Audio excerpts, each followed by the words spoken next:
بسم الله الرحمن الرحيم. ألف لام ميم.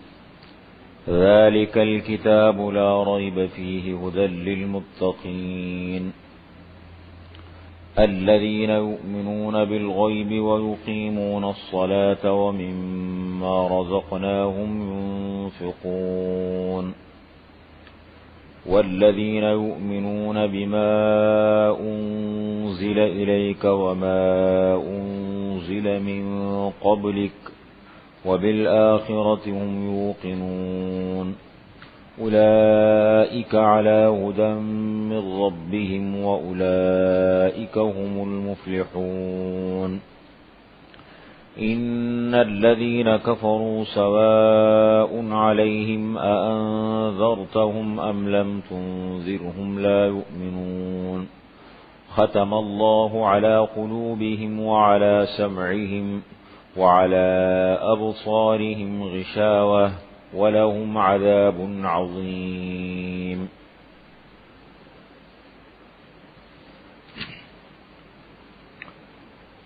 پہلے ترجمہ سن لیں. الف لام میم. ذالک الکتاب، یہ کتاب ہے.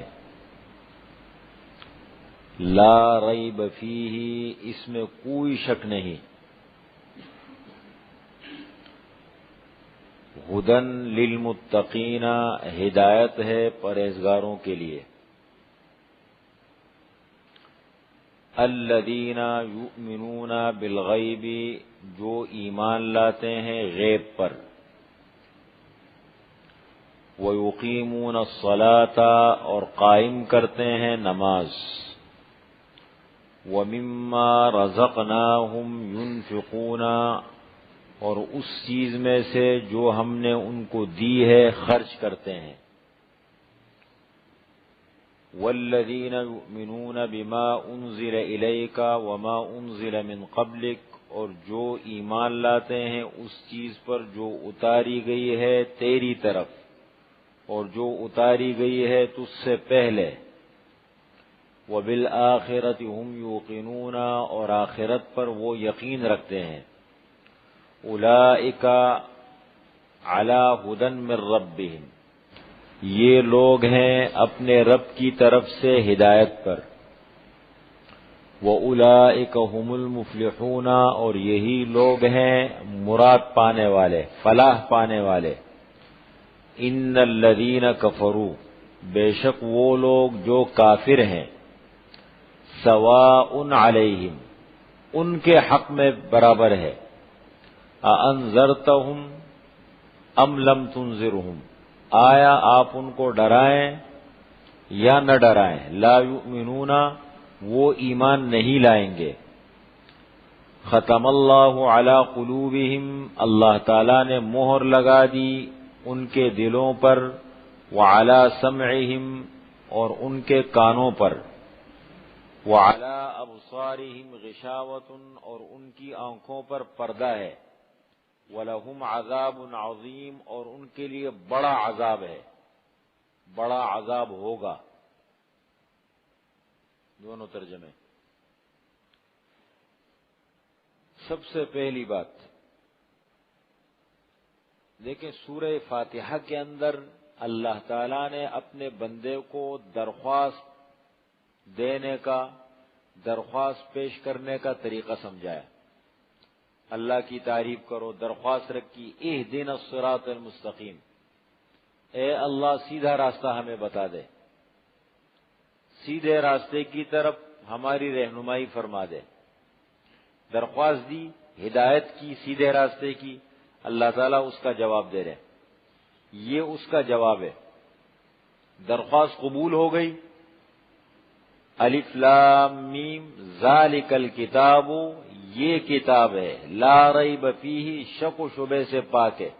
ھدی للمتقین، ہدایت ہے پرہیزگاروں کے لیے. جو بھی طلب لے کے آئے گا، جو بھی جذبے شوق کے ساتھ اس کو سمجھنے کی کوشش کرے گا، اس کے لیے ہدایت ہے.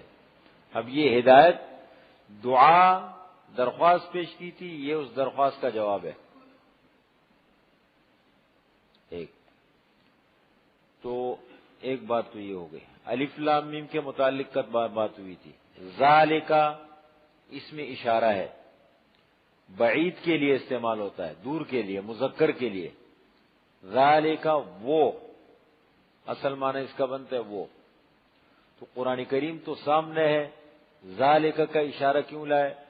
مفسرین کرام فرماتے ہیں کہ قرآن کریم کی عظمت اور شان کی طرف اشارہ ہے. عربی گرامر کے یہ اصول ہے کہ جب کسی چیز کی طرف اشارہ کرنا ہوتا ہے، جسے اردو میں بھی ہم کہتے ہیں، آپ اردو میں جب ادب کے لیے کچھ الفاظ استعمال کرتے ہیں عظمت کے لیے، اسی طریقے سے ذالک کا اشارہ جب قریب کے بجائے دور کے ذالک لائے تو اس سے اشارہ ہوتا ہے اس کے شان اور عظمت کی طرف. گویا کہ یہ اصل مرکز کی طرف اشارہ ہو گیا. جو اصل مرکز ہے قرآن کریم کا، لوح محفوظ، جہاں سے بیت العزت میں آیا، بیت العزت سے تدریجاً یہاں آیا، تو اللہ تعالیٰ اشارہ فرما رہے کہ یہ کتاب، ذالک الکتاب، یہ اس اصل میں اس عظمت کی طرف، اس مقام کی طرف اشارہ ہے. سمجھ رہے ہیں؟ ذالک یہ عربی گرامر کے اصول ہے. اور اس پر مستقل ایک کتاب ہمارے مدرسوں میں پڑھائی جاتی ہے، علم معانی، علم بیان. اس میں اس قسم کی چیزیں ہوتی ہیں. ایک تو صرف ہے، ایک نحو ہے، ایک علم معانی ہے. علم معانی میں یہ چیزیں سمجھائی جاتی ہیں. اعجاز قرآن، قرآن کریم کا اعجاز ہے. تو ذالک الکتاب یہ کتاب ہے، لا ریب فیہ. آگے دیکھیں، بالکل لا کہلاتا ہے نفی جنس، ریب ہے اس کا اسم، یعنی کسی قسم کا شک شبہ نہیں، بالکل نفی ہو گئی. لا ریب فیہ، کسی بھی قسم کا شک اور شبہ اس قرآن کریم میں نہیں ہے. سوال اٹھتا ہے کہ بھائی شک کرنے والوں نے تو شک کیا، آپ صلی اللہ علیہ وسلم کے دور مبارک میں کیا، اب تک بہت سارے لوگ کرتے آئے ہیں قرآن کریم پر شک. اس لیے اللہ تعالیٰ نے چیلنج دیا ان کو کہ اگر یہ اللہ کا کلام نہیں ہے، تمہیں شک ہے اس کے بارے میں، اس جیسا بنا کے لاؤ. قرآن کریم میں مکی دور میں سب سے زیادہ اہم مسائل جو ذکر ہوئے وہ 4 ہیں: توحید، رسالت، قیامت، صداقت قرآن. قرآن کریم کی حقانیت اور صداقت، یہ اللہ کی کتاب ہے، اللہ کی سچی کتاب ہے. یہ تو اس مسئلے کو اتنا اہم عنوان دے کے جب دیا تو اس کا مطلب شک کرنے والوں نے شک کیا نا. اس لیے اللہ تعالیٰ نے ان کو 3 چیلنج دیے. سب سے پہلے نمبر پر، ویسے یہ آیتیں اپنے پاس نوٹ کر لے تاکہ آپ کو آسانی رہے. آیت نمبر سورہ بنی اسرائیل، سورہ اسراء، پارہ نمبر 15، سورہ اسراء، آیت نمبر 88.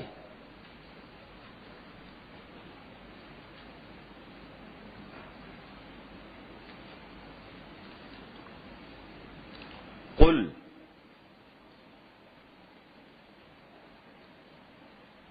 یہ ہے 10واں رکوع 15ویں پارے کا.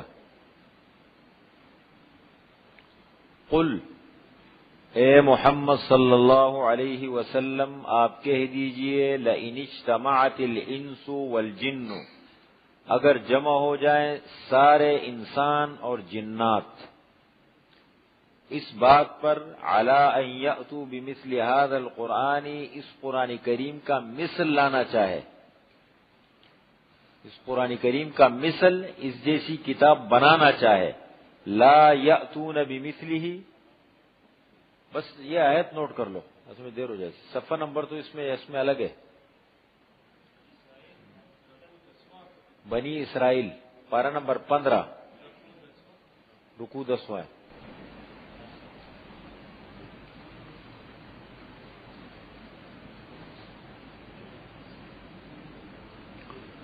قل، آپ کہہ دیجئے، لئن اجتمعت الانس والجن، البتہ اگر جمع ہو جائے سارے انسان اور جنات اس بات پر کہ اس قرآن کریم کا مثل لانا چاہے.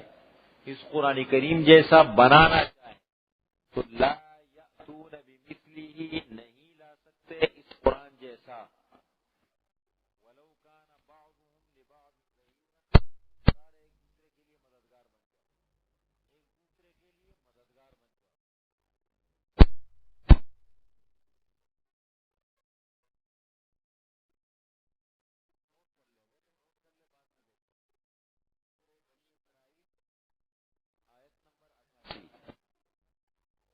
سورت کا 15 بنی اسرائیل کر لیا، بس نوٹ کر لیا کرے، بعد میں دیکھا ترجمہ تو میں بھی کر دیتا ہوں۔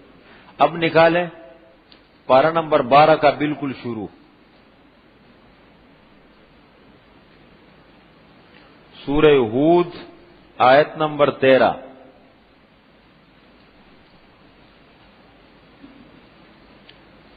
ام یقولون افترا، کیا یہ لوگ کہتے ہیں کہ آپ صلی اللہ علیہ وسلم نے اس قرآن کریم کو گھڑا ہے، اپنی طرف سے بنایا ہے؟ قل، آپ کہہ دیجئے، فَأْتُوا بِعَشْرِ سُوَرٍ مِثْلِهِ، تم اس جیسی 10 صورتیں بنا کے لے آؤ۔ جب پورا قرآن کریم نہیں لا سکے تو قرآن نے ان کو چیلنج دیا کہ تم 10 صورتیں بنا کے لے آؤ۔ مفتریات، بنا کر کے لاؤ، گڑی ہوئی۔ وَادْعُوا مَنِ اسْتَطَعْتُم مِّن دُونِ اللَّهِ إِن كُنتُمْ، اللہ کے علاوہ جن کو اپنے ساتھ ملانا چاہو ملاؤ، اور اس قرآن جیسا بناؤ۔ من دون اللہ کا، دون کا معنی ہوتا ہے اللہ کو چھوڑ کے جن کو ملا سکتے ہو اپنے ساتھ ملاؤ۔ یا من استطعتم، جو تمہاری طاقت میں ہو، تمہارے بس میں ہو۔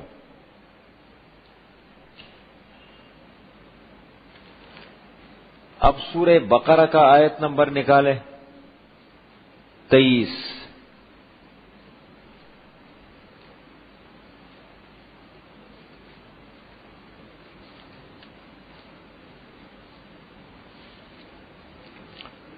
یہ لکھیں سورہ بقرہ آیت نمبر 23۔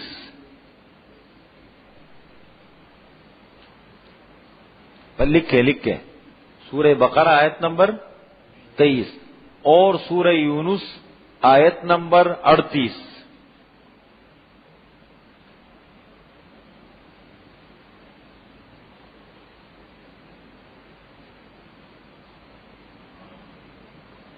اب دیکھیں، میں پڑھتا ہوں، بس آپ سنیں، حوالے لکھ لیا نا، بعد میں دیکھ سکتے ہیں۔ دیکھیں، وَإِن كُنتُمْ فِي رَيْبٍ، اور اگر ہو تم شک میں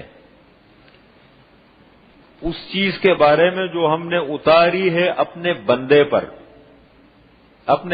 پر، تو ایسے کر لو، فَأْتُوا بِسُورَةٍ مِّن مِّثْلِهِ، ایک چھوٹی سی سورت اس قرآن جیسی لے آؤ، تم ایک چھوٹی سی سورت لے آؤ۔ وَادْعُوا شُهَدَاءَكُم مِّن دُونِ اللَّهِ إِن كُنتُمْ صَادِقِينَ، اور اللہ کے علاوہ جتنے مددگار ہیں تمہارے سب کو بلاؤ، اگر تم اپنے دعوے میں سچے ہو۔ ان کنتم صادقین، اگر تم اپنے دعوے میں سچے ہو کہ یہ اللہ کی کتاب نہیں ہے اور آپ صلی اللہ علیہ وسلم نے اپنی طرف سے گھڑا ہے اس کو، تو پھر تم ایسا کر لو، اس جیسا ایک صورت بنا کے لیا۔ اور یہی بات یہاں بھی کہی گئی، ام یقولون افترا، کیا یہ لوگ کہتے ہیں کہ آپ صلی اللہ علیہ وسلم نے اس قرآن کریم کو گھڑا ہے؟ قل، ان سے کہہ دیجئے، فأتوا بسورۃ مثلہ، ایک چھوٹی سی صورت اس قرآن جیسی لے آؤ، اس کا مثل۔ وَادْعُوا مَنِ اسْتَطَعْتُم مِّن دُونِ اللَّهِ إِن كُنتُمْ صَادِقِينَ، اور بلاؤ اپنے مددگاروں کو اللہ کے علاوہ اگر ہو تم سچے۔ یہ حوالے اپنے پاس نوٹ کر کے بعد میں تھوڑا سا دیکھا کریں اس کو، تو مناسبت پیدا ہوگی، یہ آیتیں یاد ہوں، ٹھیک ہے؟ تو دیکھیں، اس لیے تو اللہ تعالیٰ نے چیلنج دیا ان کو، تو شک کرنے والوں نے تو شک کیا۔ شیخ الہند رحمت اللہ علیہ نے بڑا زبردست جواب دیا۔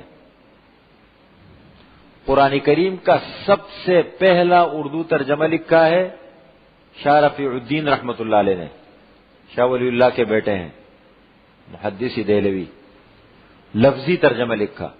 پھر ان کے بھائی شاہ عبد القادر رحمت اللہ علیہ نے بامحاورہ ترجمہ لکھا اردو میں۔ تیسرے نمبر کا ترجمہ ہے شیخ الہند رحمۃ اللہ علیہ کا اردو زبان میں، اور جیل میں لکھا انہوں نے، مالٹا کی جیل میں، بڑا زبردست ترجمہ ہے۔ تو 2 سورتوں کا حاشیہ بھی لکھا انہوں نے، تفسیر بھی لکھی، پھر ان کا انتقال ہو گیا، پھر باقی مولانا شبیر احمد عثمانی صاحب نے لکھا۔ وہ بڑا زبردست جواب، کہتے ہیں دیکھیں کسی بھی چیز کے اندر ہم شک کرتے ہیں، کوئی بھی دنیا کی چیز لے لیں، اس میں ہم شک کرتے ہیں تو شک 2 وجوہ کی بنیاد پر کرتے ہیں، یا تو اس چیز میں کوئی خامی خرابی ہوتی ہے اس لیے شک کرتے ہیں، یا دوسری صورت یہ ہوتی ہے اگر چیز میں خرابی نہیں ہوتی تو آدمی کی عقل میں خرابی ہوتی ہے۔ میں کہوں یہ قلم خراب ہے، صحیح نہیں ہے، ٹھیک ہے، یہ قلم ہے میرے ہاتھ میں، یہ خراب ہے، کیوں خراب ہے؟ اس کا ڈھکن صحیح بند نہیں ہوتا، باقی اس کا یہ جو ہے یہ لکھتا بھی صحیح نہیں ہے، ایک وجہ ہو گئی نا، بتا دیے میں نے، آپ چیک کر سکتے ہیں بھائی یہ خرابی ہے مثال کے طور پر، اور میں کہوں کہ یہ قلم خراب ہے، او بھائی کیوں خراب ہے؟ بس یہ مجھے پسند نہیں اس لیے خراب ہے، یہ تو کوئی وجہ نہیں ہوئی نا، میرے مزاج کے مطابق نہیں ہے، میرا دل نہیں چاہتا اس کو اس لیے خراب ہے۔ تو اسی طریقے سے قرآن کریم میں اگر نقص انہوں نے قرآن کریم پر اعتراض کیا یہ اللہ کا کلام نہیں ہے، یہ اللہ کی کتاب نہیں ہے، تو اللہ تعالیٰ نے ان کو چیلنج دیا کہ بھائی اگر یہ اللہ کا کلام نہیں ہے، اللہ کی کتاب نہیں ہے، اور آپ صلی اللہ علیہ وسلم نے اپنی طرف سے گھڑا ہے، تم ایسا کر لو اس جیسا قرآن بنا کے لاؤ۔ نہیں بنا سکتے تو ایک کام کر لو 10 صورتیں بنا کے لیاؤ، پھر بھی ہم مان لیں گے کہ یہ اللہ کا کلام نہیں۔ 10 صورتیں بھی نہیں بنا سکتے، ایک چھوٹی سی صورت بنا کے لیاؤ، پھر بھی ہم مان لیں گے۔ جب نہیں بنا سکتے تو اس کا مطلب یہ ثابت ہو گیا کہ یہ صرف اور صرف کیا ہے؟ ضد اور عناد ہے، ضد اور عناد ہے۔ اس لیے اس مسئلے کو قرآن کریم نے بہت زیادہ بار بار بیان کیا ہے، اور اس عنوان کو اپنے ذہن میں رکھیں، جہاں جہاں آئے گا اس کو لکھتے جائیں، صداقت قرآن، یہ عنوان ذہن میں رکھیں، صداقت قرآن، قرآن کریم کی صداقت، سچی کتاب ہے، صداقت کا مطلب تو یہ تو ہو گیا، ذالک الکتاب، یہ کتاب ہے، لا ریب فیہ، کسی قسم کا شک اور شبہ نہیں ہے، فیہ، اس قرآن میں، اس کتاب میں، ہی کی اشارہ ہے کتاب کی طرف، فیہ، اس کتاب میں کوئی شک شبہ نہیں ہے، ہدن للمتقین، یہ کتاب ہدایت ہے متقین کے لیے، پرہیزگاروں کے لیے، پرہیزگاروں کے لیے۔ پھر اعتراض ہو سکتا ہے کہ بھائی یہ تو کتاب ہدایت ہے سب کے لیے، متقین کے ساتھ اس کو کیوں مخصوص کیا؟ پھر متقین کی قید، یہ تو کمال نہیں ہوا، متقی آدمی تو پہلے سے متقی ہے، تو اگر یہ متقی کے لیے صرف ہدایت ہے یہ تو کمال نہیں ہے پھر۔ تو یہ جو متقین کہا یہ اس اعتبار سے کہا کہ ایک ہے بالقوہ اور ایک ہے بالفعل، یہ 2 چیزیں ہوتی ہے، دیکھیں میں آپ کو بتا دوں یہ کیا کہ آپ کا ذہن بنتا جائے۔ بالقوہ ایک ہے بالفعل، بالفعل عملاً، وقتی طور پر فائدہ اٹھانے والے، بالفعل عملاً متقی پرہیزگار ہیں۔ ظاہر بات ہے جن کے دلوں میں طلب ہو، جذبہ ہو، شوق ہو، اس کو کھولیں گے، اس کو پڑھیں گے، اس کو سمجھنے کی کوشش کریں گے، ماحول میں جائیں گے تو ان کے لیے ہدایت تو ہے نا۔ اب ایک آدمی کتاب کو ہاتھ ہی نہ لگائے، کھولے ہی نہیں، مانے ہی نہیں، تو اس کے لیے ہدایت کیسے بن سکتی ہے؟ ہدایت بننے کی طاقت تو ہے اس میں، بننے کی طاقت ہے، لیکن ہدایت بنے گا کب؟ جب اس کے قریب آئیں گے بالفعل۔ تو بالفعل ان کے لیے ہے جو متقی ہے، وقتی طور پر فائدہ اٹھانے والے، بالفعل کون ہے؟ متقین۔ بالقوہ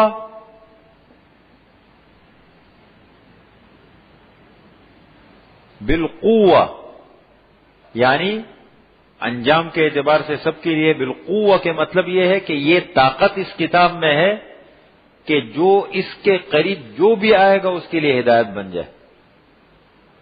ہدایت بننے کی قوت طاقت ہے سب کے لیے، لیکن بالفعل عملاً فائدہ اٹھانے والے متقی پرہیزگار لوگ ہیں. سمجھ رہے ہیں اس فرق کو؟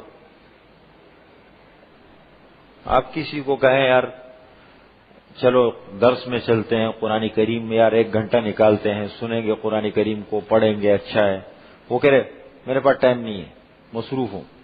مثال کے طور پر اس کے ٹائم نہیں ہے، مصروف ہوں. تو وہ تو جب تک قرآن کریم کے قریب آئے گا نہیں، یا اس کے لیے سوچے گا نہیں، آہستہ آہستہ ترتیب نہیں بنائے گا، یا کہیں بھی ہو، ضروری نہیں ہے. ایک مثال دے رہا ہوں، جب تک قریب نہیں آئے گا کبھی بھی کوئی چیز ہدایت نہیں بن سکتی. تو یہ جو فرمایا ہدن للمتقین، ہدایت ہے پرہیزگاروں کے لیے.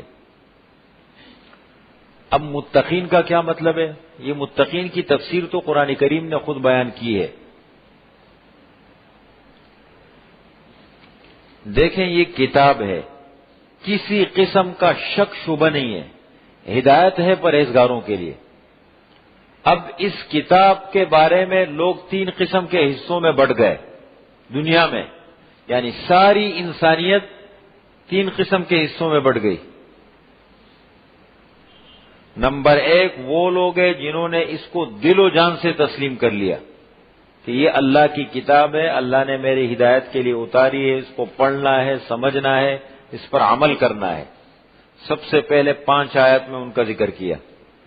یہ 5 آیتیں ہیں، 5 صفات کے حامل لوگ، یہ دل و جان سے ماننے والے. اس کے بعد 2 آیتوں میں ان کا ذکر کیا جنہوں نے نہ دل سے مانا نہ زبان سے اس کو مانا، انکار کر دیا. دل سے بھی انکار کیا، زبان سے بھی، کافر، ان کا ذکر کیا.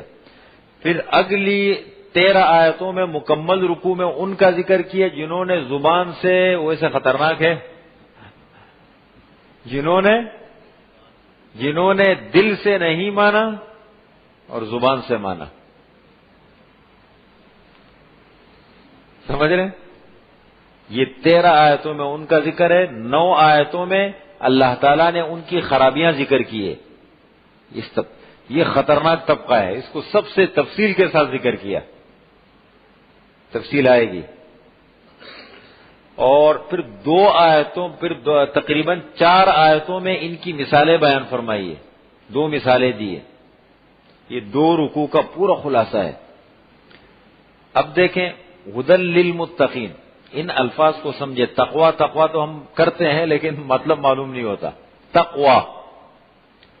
تقوی کس کو کہتے ہیں؟ تقوی کا لغوی معنی ہے بچنا، ڈرنا.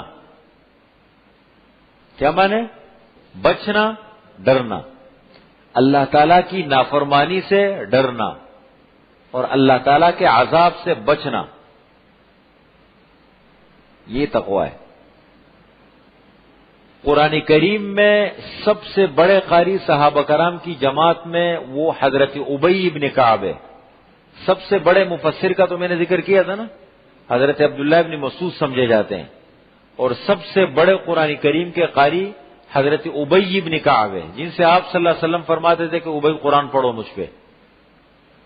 بہت بڑے آدمی ہے، بہت اچھا قرآن پڑھتے تھے حضرت. سب ویسے تو ہر صحابی جو ہے وہ، لیکن ہوتا ہے نا بعض لوگوں کی آواز بھی اچھی ہوتی ہے، ان کی تجویز بھی اچھی ہوتی ہے، ان کا ہر آدمی میں اللہ تعالیٰ نے کوئی نہ کوئی صلاحیت رکھی ہوتی ہے. جامع ہر ایک، بہت کم لوگ ہوتے ہیں کہ ایسے بھی ہو جامع. تو یہ قرآن کریم کے بڑے قاری سمجھے جاتے ہیں.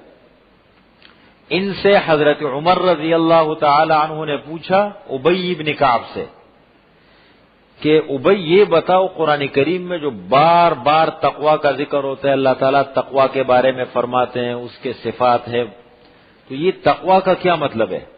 تو انہوں نے بڑے اچھے انداز میں سمجھایا مثال کے ذریعے سے. ابی ابن کعب،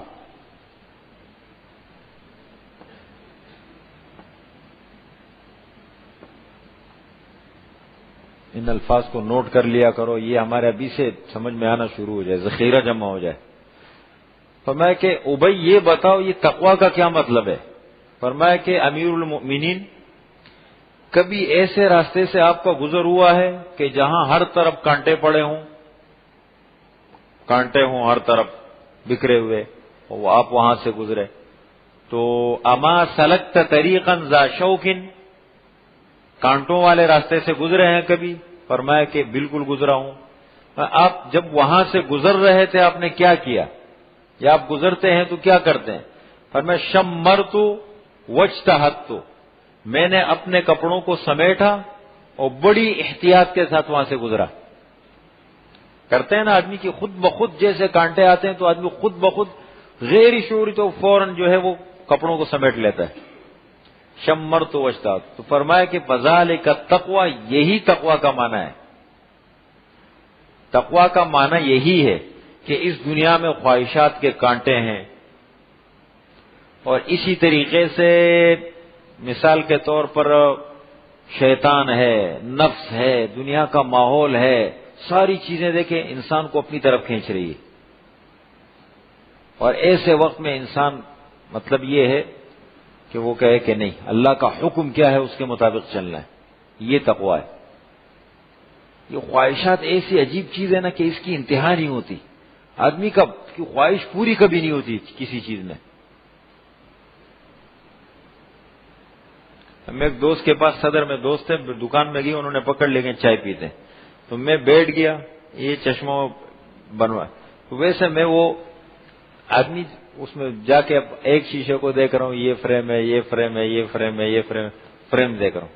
پھر میں نے ان کو عجیب بات، میں نے کہا دیکھو ایک عجیب بات سمجھ میں آ گئی، میں نے کہا کہ حضور صلی اللہ علیہ وسلم فرماتے ہیں کہ سب سے بہتر جگہ دنیا میں مسجدیں ہیں، مساجد ہے، اور سب سے بری جگہ کون سی ہے؟ بازار۔ اس لیے کہ بازار میں جب آدمی جاتا ہے نا تو خود بخود اس میں کوئی نہ کوئی وہ پیدا ہو جاتی، خواہشات کی کا ایک وہ سلسلہ شروع ہو جاتا ہے کہ یار یہ چیز کیا ہے، یہ بھی ہونی چاہیے، خود بخود ویسے لے گا نہیں، چیک کرنا شروع کر دے گا اس کو، اور کبھی لے گا بھی تو ضرورت گھر میں ہے یا نہیں، ضرورت پڑے گی یا نہیں، بس اٹھا کے لے لی چیز۔ خواہشات انسان کی یہ عجیب چیز ہے، یہ اس کی کوئی حد نہیں ہے، پھر پوری نہیں ہوتی۔ اس لیے ضرورت، دنیا ضرورت کی جگہ ہے، دین نے ہمیں یہ کہا ضرورت، الضرورت تتقدر بقدر الضرورت، ضرورت کو ضرورت کے دائرے میں رکھو۔ جس آدمی کے گھر میں ضرورت کی ہر چیز موجود ہو ضرورت کے دائرے میں، وہ بڑا پرسکون رہتا ہے، بڑا اطمینان سے رہتا ہے۔ یہ جو مثال دی گئی ہے کہ جتنی چادر ہو اتنے پیر پھیلاؤ، میں آپ کو بتاؤں جتنے وسائل بڑھیں گے اتنے مسائل بڑھیں گے، وسائل جتنے بڑھتے ہیں مسائل اتنے بڑھتے ہیں۔ جس آدمی نے فیصلہ کر لیا کہ مجھے اتنی دنیا میں اتنا رہنا ہے، میرے بچوں کے اچھی تعلیم ہو، میرا اپنا سلسلہ ہو، کسی کا محتاج آدمی نہ رہے، اپنی ضرورت بہتر سے بہتر طریقے سے پوری ہو، معاملات اپنے دو ٹوک صاف واضح رکھ کے، وہ بڑا پرسکون رہتا ہے۔ اور جو آدمی ادھر بھی ہاتھ مارتے، ادھر بھی ہاتھ مارتے، ادھر بھی ہاتھ مارتے، وہ بیچارہ پھر سمجھ میں کچھ نہیں آتا کہ کروں کیا۔ یہ ہے نا، تو یہ تقوی کا مطلب یہ ہے۔ تقوی کے 3 درجات ہیں، یہ تو تقوی کا معنی ہو گیا۔ علماء نے تقوی کے 3 درجات ذکر کیے ہیں، 3 درجات، 3 درجے ہیں۔ سب سے پہلا بڑا درجہ یہ ہے کہ انسان جو ہے نا وہ شرک سے بچے، شرک نہیں ہے، شرک کرنا، کفر کرنا، ان سے بچے، یہ بڑا درجہ ہے۔ نمبر 2 یہ ہے کہ گناہ کبیرہ سے بچے، اس سے اعلی پھر آگے بڑھ کر کہ پھر انسان جتنے کبیرہ بڑے بڑے گناہ ہیں جن کے بارے میں اللہ کے رسول صلی اللہ علیہ وسلم والذین یجتنبون کبائر الاثم والفواحش الا اللمم، ایمان والوں کی صفت اللہ نے یہ بیان فرمائی جو بڑے گناہوں سے بچتے ہیں، مگر چھوٹے گناہ وہ تو ہو جاتے ہیں انسان سے، اصرار نہ کرے اس پر، جو بڑے گناہوں سے بچتے ہیں۔ والذین یجتنبون کبائر الاثم والفواحش واذا ما غضبوا هم یغفرون، فرمایا جو بڑے گناہوں سے، تو یہ دوسرا درجہ ہے، گناہ کبیرہ سے بچنا۔ اور تیسرا درجہ کیا ہے کہ انسان مشتبہ چیزوں سے بھی بچ جائے، شک میں ڈالنے والی چیزیں، شک و شبے میں ڈالنے والی چیزوں سے بھی بچے. بس یہ 3 درجات ہیں. حدیث میں ہے نا، الحلال بین، حلال چیزیں بالکل واضح ہیں، اللہ تعالیٰ نے بیان فرما دیا ان کو. والحرام بین، حرام چیزیں جتنی ہیں وہ واضح ہیں. وبینہما امور مشتبہات، حلال اور حرام کے درمیان کچھ چیزیں شک و شبے میں ڈالنے والی ہیں. اور یہ پتہ کہاں سے لگتا ہے؟ یہ اللہ تعالیٰ نے ہر انسان کو یہ دل دیا ہے نا. حدیث میں ہے کہ اپنے دل سے پوچھو، یہ سب سے بڑا مفتی ہے. یہ آدمی کو فوراً ٹوکتا ہے. غلط کام جب آدمی کرتا ہے نا تو دل ٹوکتا ہے، فوراً اندر سے آواز دیتا ہے. فرمایا کہ وبینہما امور مشتبہات، حلال اور حرام کے درمیان کچھ چیزیں شک و شبے میں ڈالنے والی ہیں. فمن اتقى الشبہات فقد استبرأ لدینہ وعرضہ، جو مشتبہ چیزوں سے بچا تو اس نے اپنی عزت کو بھی بچا لیا اور اپنے دین کو بھی بچا لیا. ومن وقع فی الشبہات وقع فی الحرام، اور جو مشتبہ چیزوں میں پڑ گیا بالآخر وہ جا کے حرام میں پڑ گیا. پھر آپ صلی اللہ علیہ وسلم نے اس کی مثال دی، کالراعی یرعی حول الحمى، جیسے ایک چرواہا ہے وہ بکریاں چراتا ہے ممنوع علاقے میں. تو ظاہر بات ہے بکریاں تو کسی بھی وقت جا کے پڑ سکتی ہے نا، بھائی مت وہاں مت سے، جب منع ہے وہاں پر مت لے جاؤ. الا وان لکل ملک حما الا وان حمى اللہ محارم، ہر بادشاہ کا کوئی نہ کوئی ممنوع علاقہ ہوتا ہے، اور اللہ کا ممنوع علاقہ کیا ہے؟ اللہ کی حرام کردہ چیزیں. حرام چیزوں سے بچو، محرمات سے بچو. یہ ہے. تو یہ دیکھیں 3 درجات تقویٰ کے ہو گئے. فرمایا ہدن للمتقین، ہدایت ہے پرہیزگاروں کے لیے. اب جو یاد کرنے کی وہ یہ پرہیزگار لوگ کون ہیں؟ یہ ہے تفسیر القرآن بالقرآن متصلا. ان کو میں یہ کہتا ہوں نا آپ کو، اگر آپ چاہتے ہیں کہ اچھی مناسبت پیدا ہو، ہمیں صحیح طریقے سے سمجھ میں آ جائے، تو یہ چھوٹے چھوٹے الفاظ جو میں سمجھاتا ہوں نا ان کو یاد کریں. بعض الفاظ جیسے تفسیر القرآن بالقرآن متصلا متصلا متصلا متصلا متصلا، ان کو دہرایا زبان تاکہ یاد ہو جائے. متصل، یہ قرآن کریم کی تفسیر خود قرآن کر رہا ہے. متصل متصل.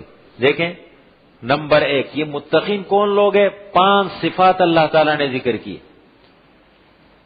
لکھیں نمبر 1 ایمان بالغیب، سامنے حاشیے پہ لکھیں. نمبر 1 ایمان بالغیب.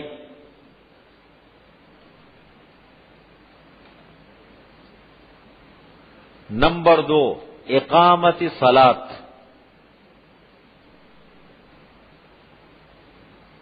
نمبر 3 انفاق فی سبیل اللہ. انفاق لکھ لو، خرچ کرنا. نمبر 4 کتب سماویہ پر ایمان. کتب سماویہ پر ایمان لکھوں. اچھا اس کا میں بھی انشاءاللہ یہ سوچ رہا ہوں، یہ پھر اس پہ لکھیں گے نا، پروجیکٹر پہ دکھائیں گے تو آسانی رہے گی. یہ دیکھیں پہلی صفت ہے ایمان. ایمان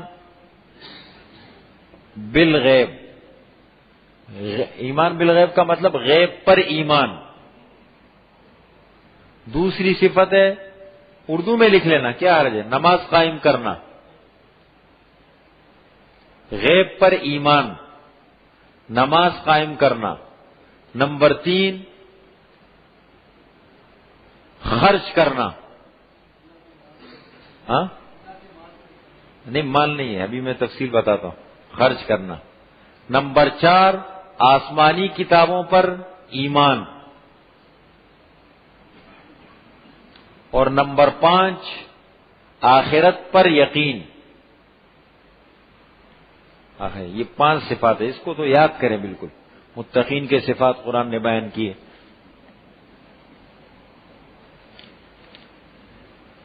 اب ان کو ذکر کریں گے، دیکھیں۔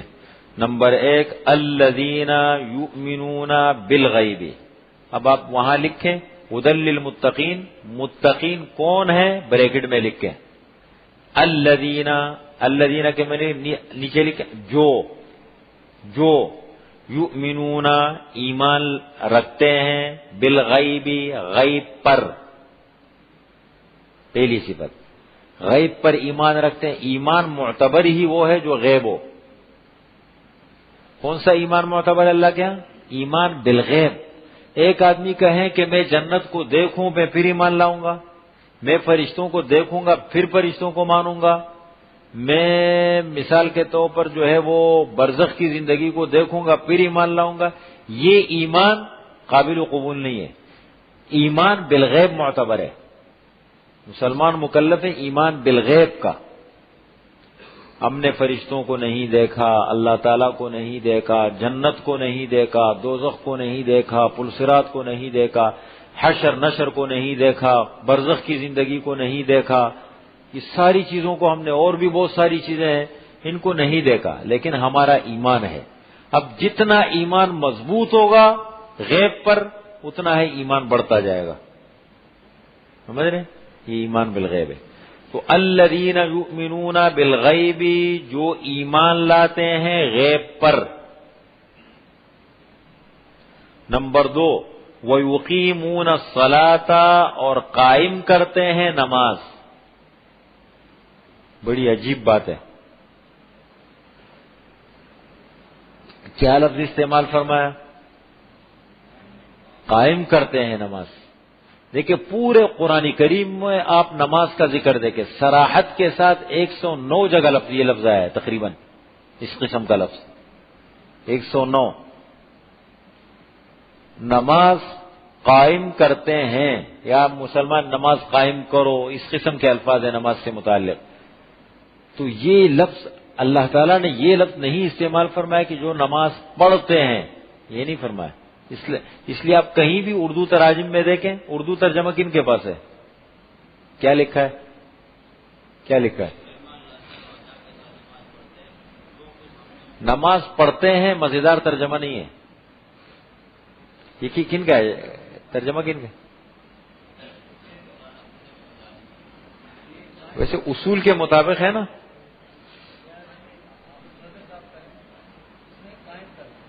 دیکھیں بہت بڑا فرق ہے، پڑھنا اور قائم کرنا دونوں میں آسمان اور زمین کا فرق ہے۔ پڑھنا تو پڑھ لیا، بس نماز پڑھ لی، اب جیسے بھی پڑھ لی۔ قائم کرنا عربی میں کس کو کہتے ہیں پتہ ہے؟ کسی چیز کو اقامت کہتے ہیں، کسی چیز کو سیدھا سیدھا گاڑ دینا،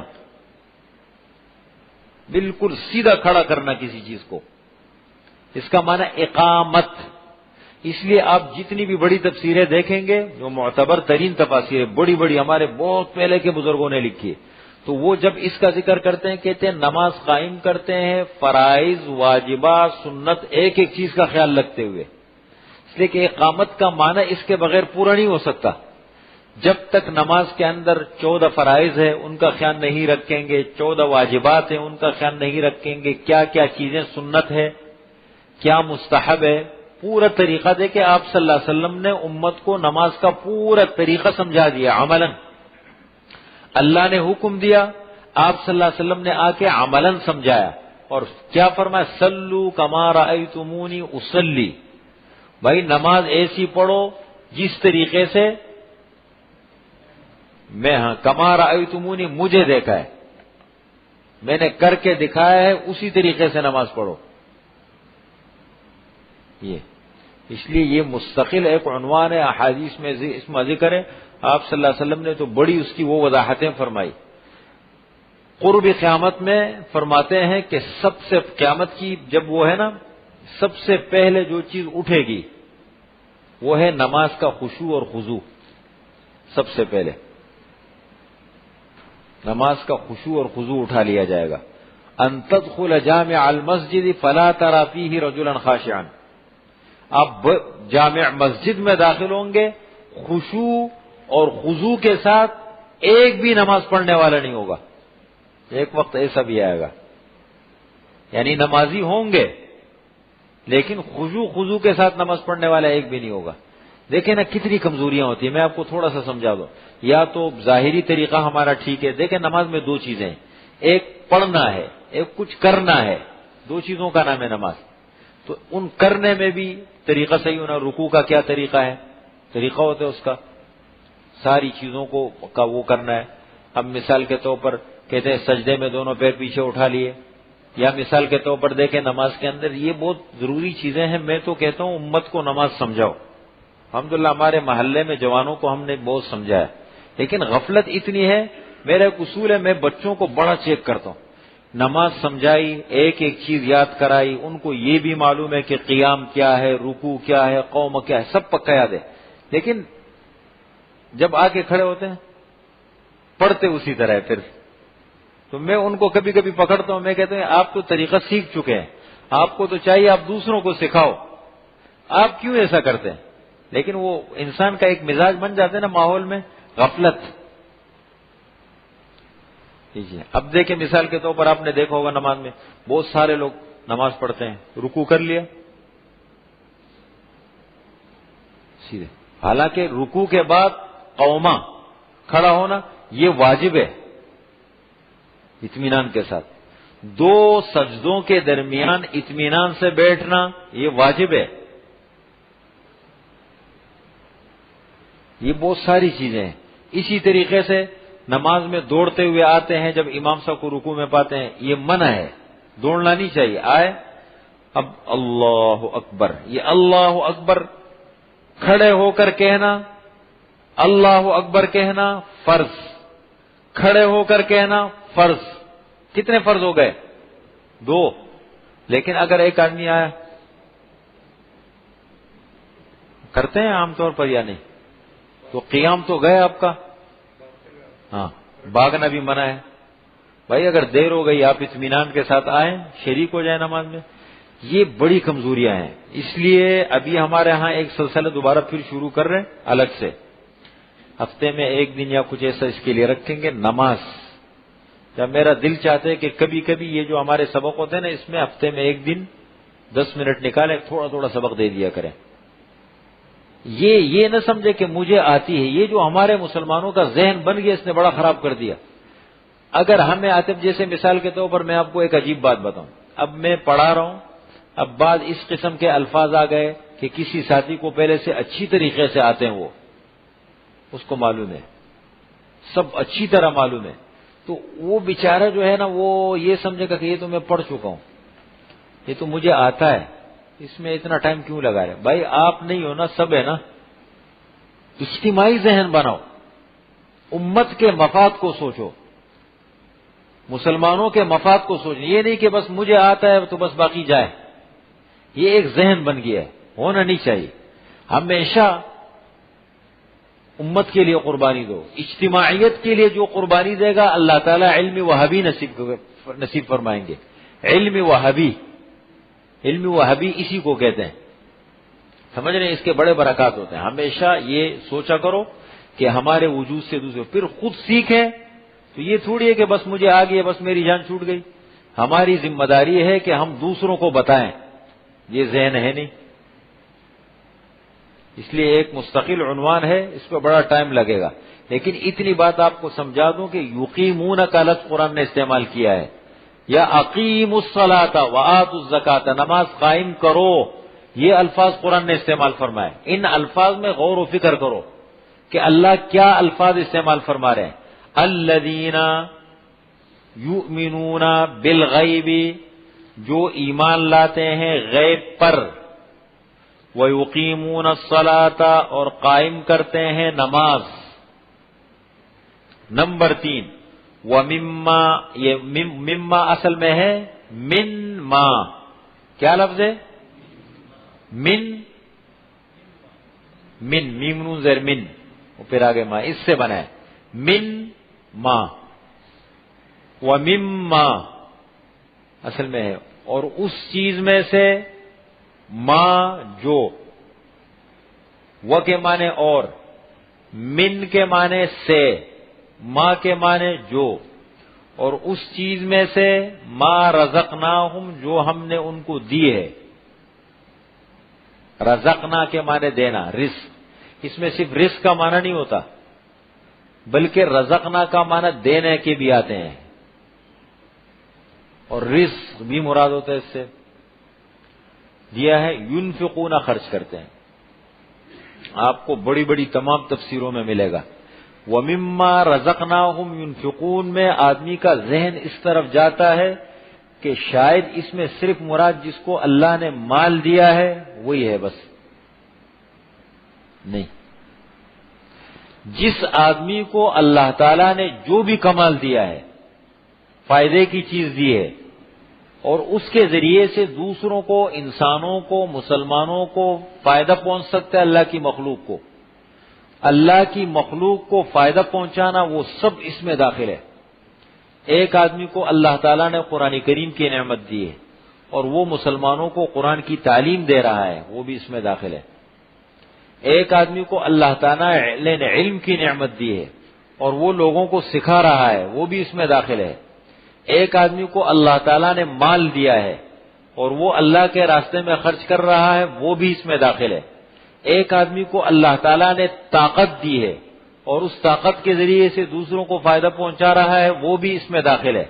ایک آدمی کو اللہ تعالیٰ نے عقل اور سمجھ دی ہے اور اس ذریعے سے لوگوں کو فائدہ پہنچا رہا ہے، یہ بھی اس میں داخل ہے۔ ہر کمال، ہر نعمت جو اللہ تعالیٰ دے اور اس نعمت کے ذریعے سے مخلوق خدا کو فائدہ پہنچ سکے، فائدہ پہنچانا، وہ اس آیت کا مصداق ہے۔ سمجھ رہے ہیں؟ یہ سب ہے اس کے اندر۔ وَمِمَّا رَزَقْنَاهُمْ، اور اس چیز میں سے جو ہم نے ان کو دی ہے، يُنْفِقُونَ خرچ کرتے ہیں، خرچ کرنا۔ اس لیے حدیث میں حضور صلی اللہ علیہ وسلم نے کیا فرمایا کہ لا حسد الا فی اثنتین، حسد جائز نہیں ہے، اور بالفرض اگر حسد جائز ہوتی تو دو چیزوں میں ہوتی۔ نمبر ایک آدمی کو اللہ تعالیٰ نے مال دیا ہے اور پھر اس میں یہ جذبہ اس کو نصیب فرمایا، اللہ کے راستے میں غریبوں پر خرچ کر رہا ہے، اور دوسرا ایک آدمی کو اللہ تعالیٰ نے علم اور حکمت سے نوازا ہے اور وہ اللہ کی مخلوق کو فائدہ پہنچا رہے ہیں۔ مانے دو لوگ قابل رشک ہے، قابل رشک لوگ ہیں۔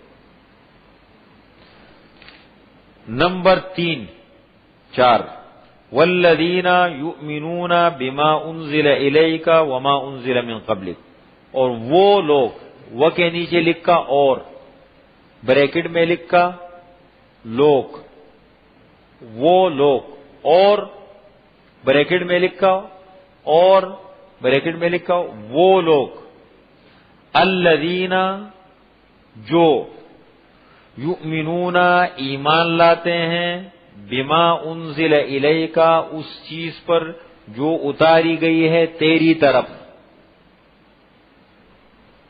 اے محمد صلی اللہ علیہ وسلم جو کچھ آپ کی طرف اتارا گیا وہ کیا ہے؟ قرآن کریم ہے۔ اسی طریقے سے جو حضور صلی اللہ علیہ وسلم نے بیان کیا وہ بھی اللہ تعالیٰ کی طرف سے احادیث، اس لیے کہ وما ينطق عن الهوى ان هو الا وحی یوحى، آپ صلی اللہ علیہ وسلم خواہش نفس سے کچھ نہیں کہتے ہیں، خواہش نفس سے کچھ نہیں، جو کچھ اللہ بتاتے ہیں وہی امت کو بتاتے ہیں، یہ سب اللہ کی طرف سے۔ تو بما انزل الیک جو اتارا گیا ہے تیری طرف، وما انزل من قبلک اور جو کچھ اتارا گیا ہے آپ سے پہلے، ان پر بھی ایمان رکھتے ہیں۔ کتنی صفات ہو گئی؟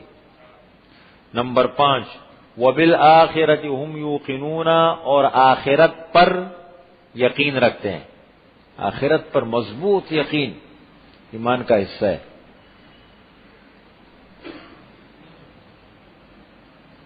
یہ 5 صفات ہیں۔ کتنی صفات ہو گئی؟ 5۔ پہلی صفت کیا ہوئی؟ نمبر 2 نماز قائم کرنا۔ نمبر 3 خرچ کرنا۔ نمبر 4 نمبر 5 اس کو یاد کریں، پکا یاد ہونا چاہیے۔ اب ان کا اخروی اور دنیاوی اور اخروی نتیجہ دونوں سنا دیے۔ جو ان 5 صفات کے حامل لوگ ہیں، جن میں یہ 5 صفات پائی جائیں، تو ان کا دنیاوی کیا نتیجہ ہے اور اخروی کیا ہے۔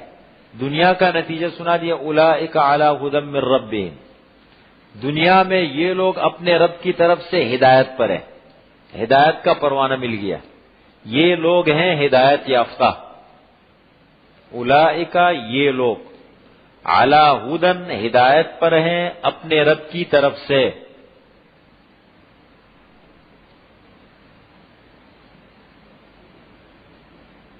اور اخروی نتیجہ بھی سنا دیا، آخرت میں کیا بنے گا ان کا، فرمایا وَأُولَئِكَ هُمُ الْمُفْلِحُونَ، اور یہی لوگ ہیں فلاح پانے والے، یہی لوگ ہیں فلاح پانے والے، کامیاب ہونے والے۔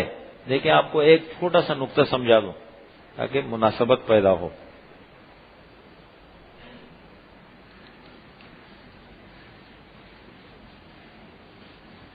دیکھیں کیا فرمایا، وَأُولَئِكَ،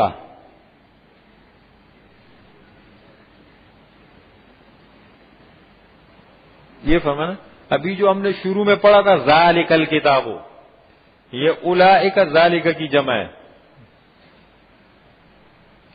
پھر اس کے بعد فوراً کیا فرمایا دیکھیں، ہم المفلحون، دیکھ رہے ادھر، لکھے نہیں بھائی، دیکھیں میری طرف، اولئک وہ سب، ہم کے معنی بھی وہ سب، تو کیا فرق ہوا، اولئک وہ سب اور ہم کے معنی بھی ہوا کی جمع ہے، ہوا کے معنی وہ، ذالک کا معنی اولئک اس کی جمع ہے، یہ سب وہ سب کیا معنی، اس قسم کے دو جب جمع ہو جائے تو اس کے اندر حصر پیدا ہو جاتے ہیں، یہی لوگ ہیں، یہ جو ترجمہ کرتے ہیں نا کیا لکھا ہے، لکھا ہے ایک ہی بات ہو گئی، یہی کہیں یا وہی کہیں بات ایک ہی ہو گئی، لیکن دیکھیں حصر پیدا ہو گیا، وہی حصر، اس کو کہتے ہیں حصر، کہ بس ان 5 صفات کے حامل لوگ، حصر کا معنی ہے بند کرنا، یعنی ہدایت کو، فلاح کو اللہ تعالیٰ نے ان چیزوں میں بند کر دیا، یہی لوگ فلاح پانے والے ہیں۔ اب یہ جس شکل میں بھی ان میں ہو، ایمان بالغیب ہے، نماز قائم کرتے ہیں، خرچ کرتے ہیں، یہ ساری چیزیں اس میں آ گئی، 5، یہ اتنی جامع صفات ہیں 5 کہ سب کچھ پورا دین اس کے اندر آ گیا، آخرت پر یقین، آخرت سے متعلق ساری باتیں آ گئی، کتب سماویہ پر ایمان جب آ گیا نا تو قرآن میں جتنے احکامات ہیں وہ سب اس میں آ گئے، کوئی چیز رہی نہیں، تو یہ اتنی جامع صفات اللہ تعالیٰ نے ذکر فرمائی ہے کہ انسان لگا رہے، اسی پہ بولتا رہے، ساری چیزیں، پورا دین اس کے اندر آ گیا، اس لیے اللہ نے فرمایا یہی لوگ ہیں یا وہی لوگ ہیں، کیونکہ یہاں ذکر ہو یہی لوگ ہیں فلاح پانے والے، کامیابی حاصل کرنے والے۔ یہ ہے آج کا سبق، تو دیکھیں پھر ذہن میں رکھیں، یہ کتاب جب آئی تو کتاب کے بارے میں لوگ 3 حصوں میں بٹ گئے۔ نمبر 1 وہ طبقہ جنہوں نے دل و جان سے مانا، ان کا ذکر ہو گیا 5 آیتوں میں، 5 صفات اور دنیاوی اور اخروی نتیجہ۔ نمبر 2 جنہوں نے نہ زبان سے مانا نہ دل سے مانا، اگلی 2 آیتوں میں ان کا ذکر آئے گا انشاءاللہ۔ اور پھر جنہوں نے زبان سے بظاہر مانا، دل سے انکار کیا، ان کا ذکر آئے گا اگلے رکوع میں انشاءاللہ۔ سوال ہے کر لو، 4 منٹ ہے، کیا؟ ہاں کس کو؟ اچھا، بالفعل اور بالقوہ، ہاں بالفعل اور بالقوہ، فرمایا نا کہ ھدی للمتقین، قرآن کریم ہدایت ہے پرہیزگاروں کے لیے، تو یہ تو کمال نہیں ہوا، اس لیے کہ پرہیزگار اگر پہلے سے متقی نیک آدمی ہے تو وہ تو پہلے سے نیک ہے، اس کے لیے ہدایت کا ہونا کیا مطلب ہے؟ دیکھیں تقوی جتنا آگے بڑھیں گے تقوی بڑھتا جائے گا، اولئک الذین ھدی اللہ فبہداہ مہتدی فآتاہم تقواہم، اللہ تعالیٰ نے ان کو تقوی کو بڑھا دیا، جتنا بڑھتے جائیں گے دین میں آگے اتنا ہی تقوی بڑھتا جائے گا، اس میں کمی نہیں ہے۔ تو مطلب یہ ہدی للمتقین کہ یہ ہدایت ہے متقین کے لیے. ہدایت ہونا دو قسم کا ہے، ایک بالفعل ایک بالقوہ. بالفعل کا مطلب یہ ہے کہ اس وقت فائدہ اٹھانے والے متقی پرہیزگار لوگ ہیں جو قرآن کے قریب آ کے بیٹھتے ہیں، قرآن کو سمجھتے ہیں، قرآن کو پڑھتے ہیں، اس کو سمجھنے کی کوشش کرتے ہیں، اپنی صلاحیت کو قرآن پر استعمال کرتے ہیں کسی بھی طریقے پر. تو وہ تو فائدہ اٹھا رہے ہیں بالفعل. ان کے لیے ہدایت اس لیے کہا کہ اصل فائدہ اٹھانے والے متقی پرہیزگار لوگ ہیں عمل کے اعتبار سے. بالقوہ مستقبل کے حوالے سے، آنے والے دور کے. ہدایت سب کے لیے، قرآن کا پیغام آنے والی ساری دنیا کے لیے. بھائی آؤ جڑو، ہدایت حاصل کرو. تو قرآن کریم میں قوت طاقت ہے، قوت طاقت کے اعتبار سے تو سب کے لیے ہے، لیکن فائدہ اٹھانے والے کون ہیں؟ متقی پرہیزگار. سمجھ رہے ہیں؟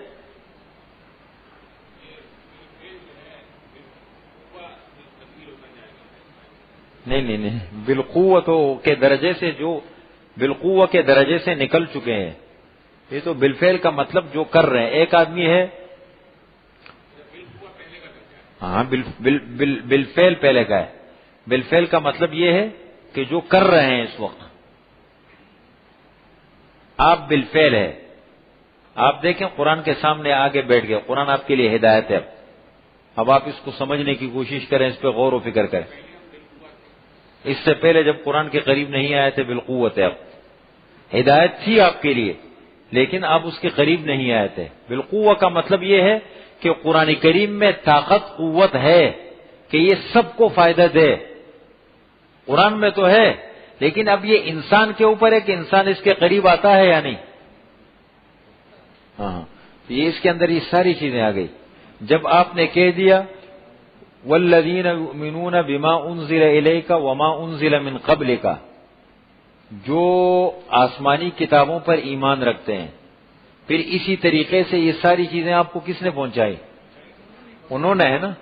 تو جو کتاب پر ایمان رکھتے ہیں تو کتاب پر ایمان آ گیا نا، سب کچھ آ گیا اس کے اندر. ہاں تو کتاب میں تو کوئی چیز رہی نہیں، ساری چیزیں اس میں آ گئی.